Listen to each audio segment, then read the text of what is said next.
welcome to the Houston SPCA. We're here live in our lovely hospital here. I'm Jen, I'm the Volunteer Services Manager here. And I'm Natasha, I'm the Foster Care Coordinator, and today we are going to be talking about our foster care program here at the Houston SPCA. You can see that we have a little furry friend here that is coming to say hello, going to be a star today. This is Mallory. She is currently in our foster care, and she is 6 weeks old. Right now, she is currently in foster care for immaturity, so that means she is under 8 weeks of age and is too young to get her surgery. So she is going to be spending some time in a foster home while she continues to grow. So our foster care system is really, really important for animals just like Mallory who come to us and are not yet ready for adoption.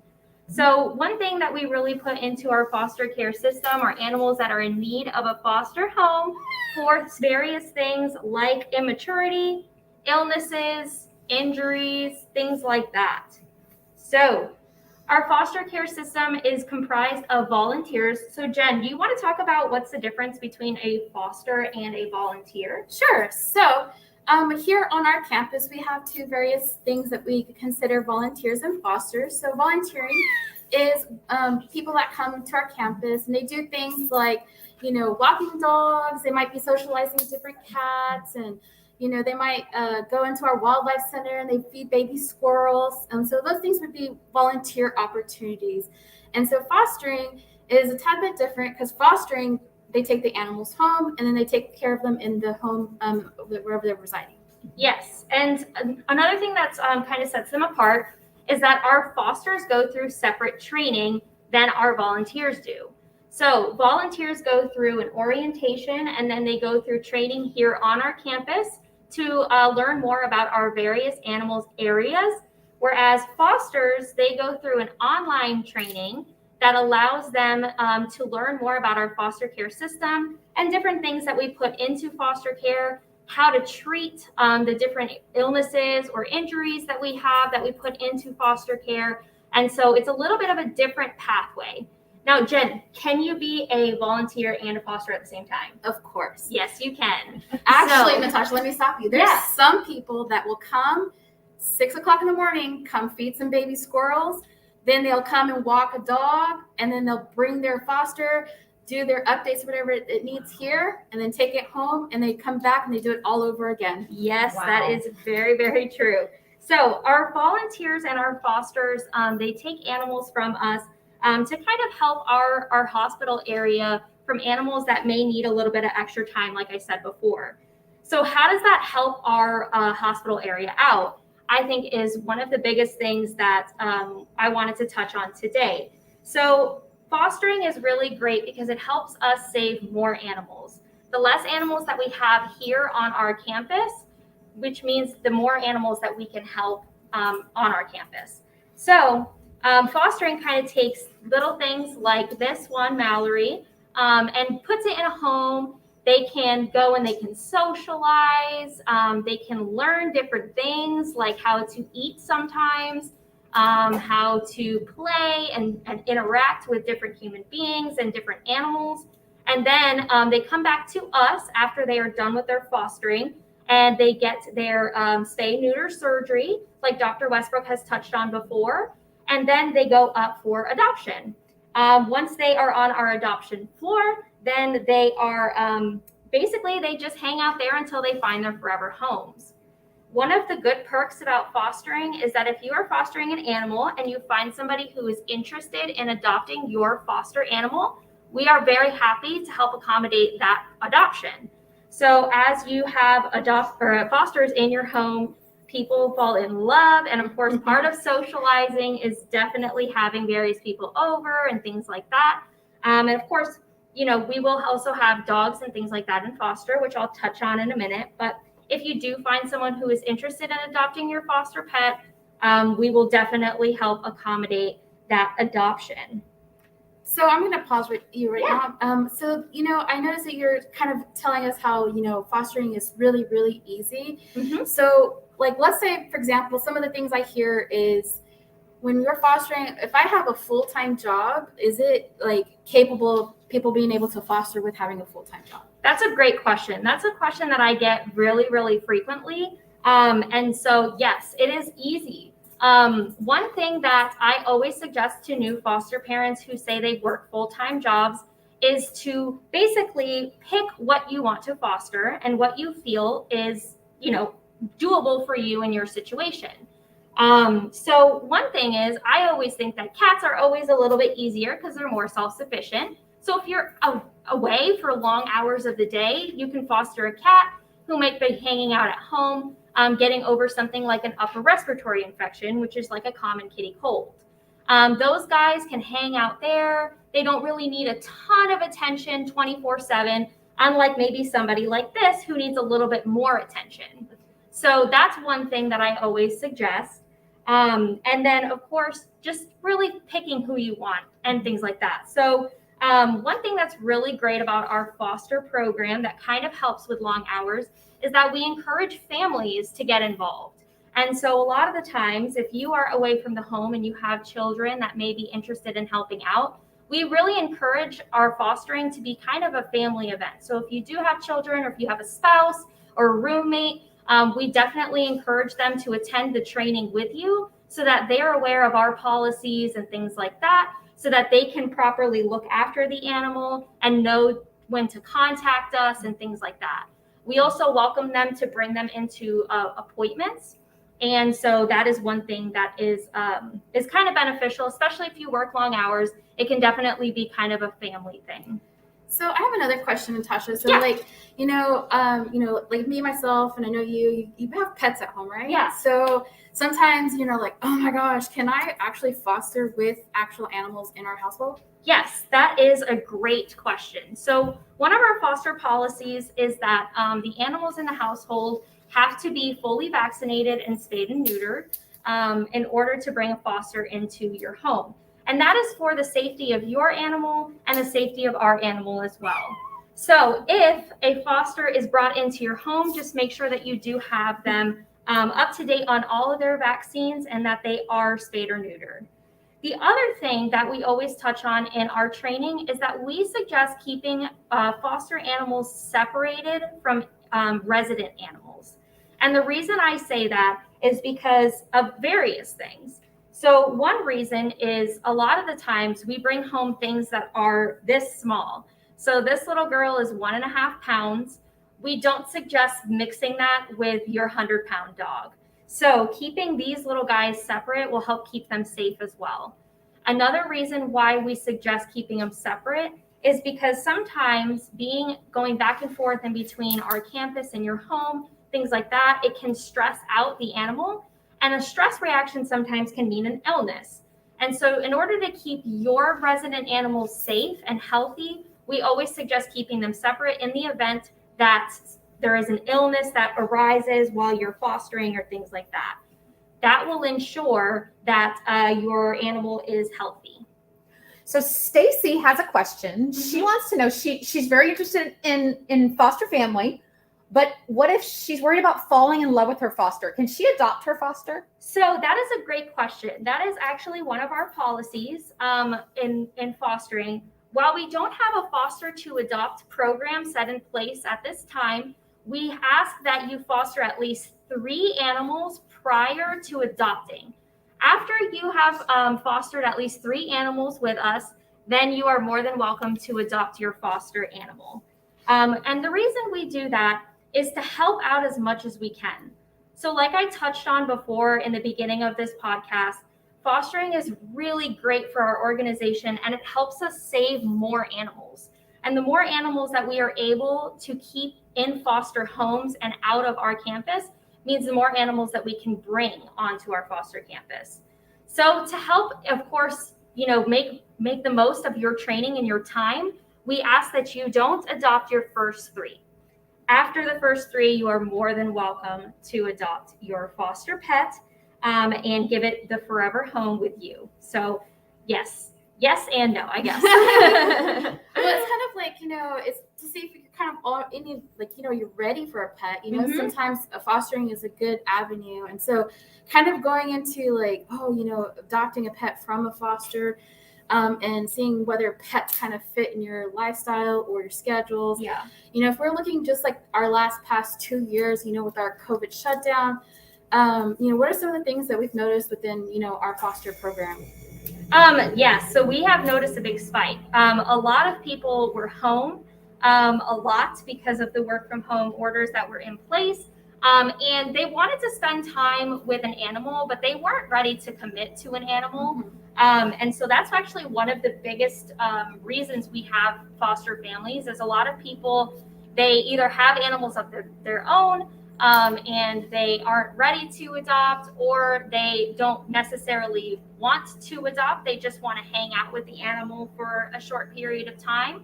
And so that's one great reason why families foster. But during COVID and during the lockdowns and things like that, we had a lot of foster families come to us and say, hey, I'm home. I can take a few kittens. Sure, I'll hang out with them. And so they did, and it helps us out so much. So yes, that's one of the reasons. Another reason, which would be kind of more applicable to myself, is that I have dogs at home. I don't think I want to adopt a cat, but man, do I love them. And so it helps me spend time. Yeah, especially this little girl. It helps me spend time with them, but I don't have to adopt her, and I bring her back and she finds her forever family, and I know that I'm helping out. So it's kind of a win-win situation for me. Another thing that's really great about our foster program, and that is kind of encourages families, is that we do provide all of our supplies for our foster families. So one thing that kind of sets us apart from various organizations, from what I've heard from other foster families, is that you have to pay upfront for things like that. We at the SPCA, we do not do that. We send you home with all of the supplies that you'll need for your foster for the time that you have them. So for example, this little one, she's gonna need food, she'll need a litter box, she'll need litter, toys, bedding, all of that good stuff. We have a foster supply room here on campus that our fosters have access to, and they can come in at any time as long as we're open and pick up supplies from us anytime in between their fostership. So that's one really great thing. And you can kind of see here at this little table, this is where all of some examples of our foster supplies are that we will send home with fosters. Of course, this is a little bit geared more towards dogs. So you can see we have a bed here, we have a nice toy, we have puppy pads. We also send home Hill Science Diet food and treats, which you can see up there. So really anything that you'll need for your foster animal, we will try and accommodate and send home with you. And we also do provide medical care for our foster animals as well. So Dana had a question just about that. She wanted to know what was some of the common medical issues that you all need fostering for? That's a great question. So like I said, our foster program does have immature animals that are under 8 weeks of age, and then we do put illnesses and injuries. So illnesses are probably one of the bigger portions of it, and that is a lot of the times, she's very interested in what we've got going on over here. So a lot of the times we do have upper respiratory infections. We will do ringworm, things like that. So in our foster training, we do go over every single illness that we will put in foster and what it takes to treat it. Now, one thing we always try to project to our foster families is that we do not make you take anything you're not comfortable with taking. So if you're not comfortable with taking ringworm, which could potentially be contagious to you or your family or your resident animals, you don't have to take it, but it is greatly appreciated to us because it does help alleviate that here in our campus. So common illnesses would definitely be upper respiratory infection, which is just, like I said, a common kitty cold. It would be ringworm, which is just a fungal infection that causes hair loss. We have put things like scabies, Demodex, which is a non-contagious skin bite that causes hair loss as well. So it's really a wide variety. And then, like I said, we will also do injured, which means that there might be a broken pelvis or a broken limb that might need some healing. We've put wounds in there. So as you know, our organization does have a 24-hour rescue ambulance and cruelty investigations as well. So sometimes we will get animals that come to us that are injured or do have some wounds that can go into a foster home and just spend some time healing from that. So Joan is saying she's actually, and everybody's oohing and awing over Mallory, by the way. Joan has said that she's thinking about fostering, and it kind of led me think about, I think fostering for the first time could be a little bit scary, and like, you've got to navigate through some waters. What is some support that you all provide, especially for like first-time fosters? Yes, that's a great question. So of course, I am available on my days here, which it would be 5 days a week. So I'm the foster care coordinator. I would be your main point of contact to help you through any questions that you might have, things like that. We also have our foster Facebook group, which is a group that is for our foster families. And that is so great. That is one of my favorite aspects of the foster care program here at the SPCA, because it does provide a sense of community. Yeah. It was so important during COVID, yes. when we could not get together or things like that. It created a sense of community in between our foster families. That Facebook group is really there just for you guys, for questions, tips. We have some people that go in and they are first-time fosters and they're like, oh my gosh, how do I get this kitten to stop meowing? How do I do this? Things like that. And our foster families that are already existing, they are so awesome and so ready to help, and they will throw some tips and tricks at you. Even at midnight. Yes. They will be there for you. We do also have a foster mentor program for first-time foster parents. Mm-hmm. Our foster mentor program is basically a select group of very tenured, long-standing fosters that have kind of seen it all. They have seen bottle babies, which means they are little tiny orphan kittens or puppies that can't eat on their own. They have done ringworm. They have done scabies. They have done pretty much everything for us. And they've done it for a while. So they have a lot of tricks to kind of save. So one thing that we do is we provide their contact information for new foster families, and they can reach out to them. Sometimes going straight to us, foster families are like, I don't know if this would dictate, something that you guys would deal with, or if this is normal or not. So it kind of helps create like just a little mediator between us and our new foster families until the ropes are learned and all that good stuff. Another great thing, bouncing back to our foster Facebook group, is that we do have some veterinarians on there as well. Yeah. And our veterinarians will go on. Dr. Westbrook will help us a lot on there, and they will kind of tell our foster families like, hey, this is normal, this isn't normal. I suggest this or that or the other thing.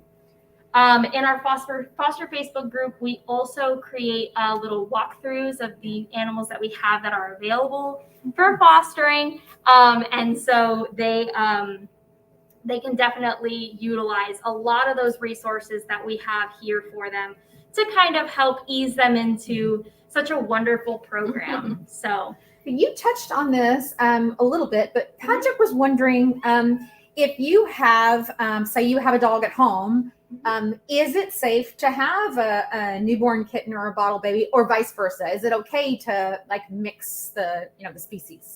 So we always suggest keeping them separate for that reason. And that's mainly because these little guys they don't know their limits just yet. And sometimes they will test out their limits, and it's not always the best. So some great examples that we have, and some ways that we kind of go around that is sometimes our foster families will keep these guys in like little bathrooms or things like that with enough space for them to run around. And then when they're supervised, they might let them into a bedroom or something like that. Another thing is that, like I said, we do try and supply all of the supplies needed for our foster families. And so we do have little play pens that we can send home for our foster families to keep them separate. And so that's a great way to keep them separated, but kind of in the action and present in the family, because some people don't want to keep them in a bathroom or an extended room. So it kind of is a great way to put them out in the open, but they're not meeting any resident animals or anything like that. one thing that I always try to stress is just remembering it's a temporary thing. And so it's always something that you can kind of make work, and it gets so much easier as you continue to go along your foster journey. So Natasha, I have kind of like a question. Yeah. Like, what are some of kind of the commitment timelines are we looking at for some of these illnesses and injuries? Because I know we went over, what we kind of have to offer. And sometimes people want to know, like, what am I looking at? Am I looking at like all year long, or is it like something short I can switch around? Great. Yeah. So I get that question a lot too. And then I also get, do I have to keep the animal until the animal is adopted? So it really just depends on what you're fostering for. Something like this little girl right here, she will need about 2 weeks. And she's 6 weeks old. She weighs 1.5 pounds. And so she's going to need just another 2 weeks until she can get to that 8-week mark. So after those 2 weeks, you bring the animals back here. And then, of course, they get their surgery and they go onto the adoption floor. So that's the end of the fostership for her. Something like an injury or hair regrowth or something like that can take a little bit longer. And of course, it really just depends on the severity of the injury or the hair loss. So she just wants to go and cuddle up next to Patrick here. So so it really just depends on how severe it all is. The longest I've ever seen is a few months. So it's nothing that's going to be crazy. And like I said, once they are ready for the adoption center, then we place them up for adoption. And then, like I said, if you do have adopters and things like that, then you can definitely find adopters for them as well. So that's one great thing about it. Yeah. Did you have another question? Yeah. Julie? So I think a lot of folks that are online want to know what do y'all perceive as like some of the most common challenges of just maybe volunteering, or maybe there's not enough time because they want to do more. Like, what would y'all say are some of the important challenges that you guys can overcome? Common challenges for fostering, at least, I think, are a lot of people, they do get really, they fall in love in that first 3. That's a little hard. So yeah, it's true. It's true. Yes, a lot of people are like, oh my gosh, what if, I can't bring them back, things like that. We go through that so often. So we definitely are here to help you work through those emotions. She's being my little parrot now. So we definitely try to help you work through those emotions and things like that, as you foster. So that's one of the challenges that they do go through. But the other challenge, I think I would say, are really fixable, and they're really things like, for example, your resident animals. Some people have said, oh, my resident animal isn't really fond of cats. Well, keep them separated, and that should be great. So those are kind of things. And then, of course, I do have people say, well, financially right now, I can't afford to take on another animal. Well, that's what's so great about our foster program, is that you don't have to carry that financial burden. And especially the medical care, I think, is one of the biggest ones that people are under a false assumption that we don't provide medical care, and we do. So kind of something that it looks like, let's say you're fostering for something like an upper respiratory infection. What that looks like to us is you take the animal from us that day that you sign up for your appointment to come in and pick up that animal. We send you with the medications. We'll go over all of the treatment plans and things like that. And we'll tell you what vaccinations they have had prior, because our animals do start our vaccinations as soon as they arrive here on campus. So we'll tell you kind of what they've had prior, what the medication is, how long should they expect to have the animal, things like that. And of course, when we need to see them back.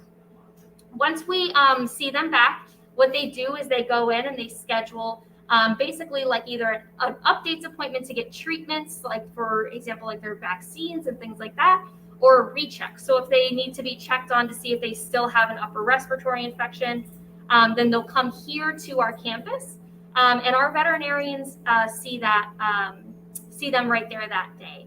So it's kind of like a little clinic that the animals kind of come through. And then of course, if they're clear from that illness, then of course, then they stay here and they get there. She does not want to leave. She's like, I was happy there. Do you have any final questions? No, I think No, we're we're almost all actually good. almost out of time. All But, right. and maybe you can direct people like, what are the 3 easy steps to Yeah. joining our foster family? Yeah, so 3 easy steps to join the foster family would be going to our website, going to our Get Involved tab for our foster families, filling out the application. You go to our application site and it'll direct you to our orientation. You take the orientation and the training, and then you get an email as soon as that is completed to get started with our foster family program. So we really hope to see you guys soon. We are definitely looking forward to our new foster families and helping out more animals this year in 2021 and of course beyond. And so we hope to see you guys soon.